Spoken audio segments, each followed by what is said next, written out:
Welcome to Deaf Education Unleashed. I'm your host, Christina Pinkney. Join me as we debunk misconceptions and break down barriers to unleash the incredible potential of deaf and hard of hearing children worldwide.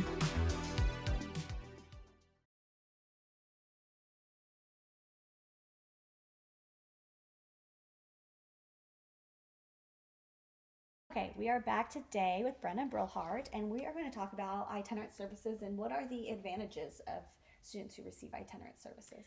So, a student who receives itinerant services typically is at their home campus, with the exception of children who are in general education at a cluster campus who may be receiving itinerant services provided at the cluster campus because they require a sign language interpreter. Having a child attend their home campus has many advantages. They are integrated into their physical community, their neighborhood community. They may have siblings that are attending that same school. They may have a house down the street where they can wake up and walk to school. Unfortunately, one of the things that needs to be considered with our cluster sites is that depending on where the child lives, we have kids that ride a bus to and from our school, an hour each way daily, and that does take them out of their natural environment at their home campus. However, we have to consider the positive benefits that we are able to provide that the home campus is not able to. And for a lot of our students with unique communication needs, the bus ride to our program outweighs the benefit of attending their home campus. Yes. And so what else, what would be the disadvantages of itinerant services?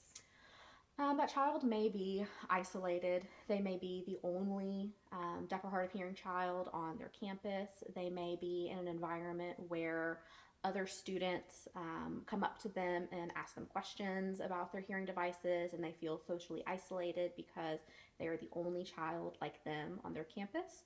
Whereas at a cluster site, not only would our children have a community of deaf and hard of hearing peers, the community of the hearing students at our cluster sites, it's just so normal for them to see a kid with hearing aids or an implant that our kids just, they blend in there. They blend in with that general education population in a way that they don't have the opportunity to at their home campuses. Yeah. I think too, I'd like to talk about itinerant students and what kind of hearing assistive technology do you think they would benefit from on those campuses? Yeah, so students who are itinerant, who have personal amplification, they may benefit from remote technology like an FMDM system. If they do not have personal amplification, there could be some talk of loaner aids as well as that the hearing assistive technology added to that. Some students may benefit from, who do not have personal hearing aids, may benefit from ear level amplification or ear level hearing assistive technology, or things like a sound field system. It's really cool that some of the districts that we work with on their new campuses, they're having red cat systems built into the ceilings of all classrooms. So research has shown that sound field hearing assistive technology is beneficial for students with and without hearing loss. So it's really exciting to see that becoming more normalized and available to all of our students. Most definitely.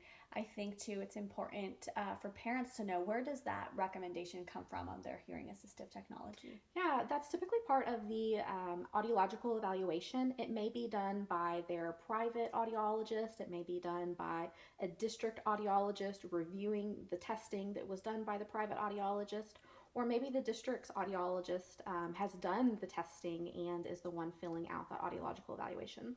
Okay. And what are some of the challenges that the districts may face when it comes to that, or parents may face when it comes to those recommendations?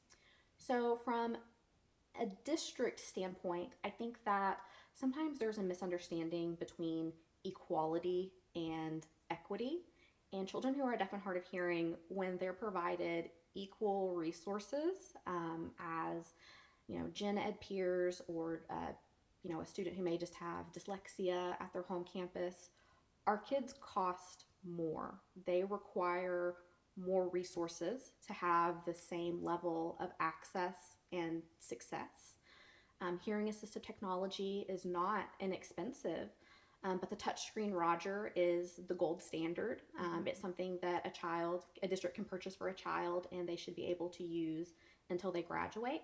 They can use it with the teacher who is speaking to them directly. They can use it on tabletop mode when they're working in a group. They could connect it directly to a computer or an iPad or a Chromebook, whatever technology that they're using. But children require access to curriculum and instruction, and hearing assistive technology provides that child access. So what do parents need to know to be able to advocate for that for the child? So parents need to be aware of their child's evaluation. They need to look at where that recommendation is made from the audiologist, stating that the child would benefit from hearing assistive technology. And they need to address it with the ARD committee.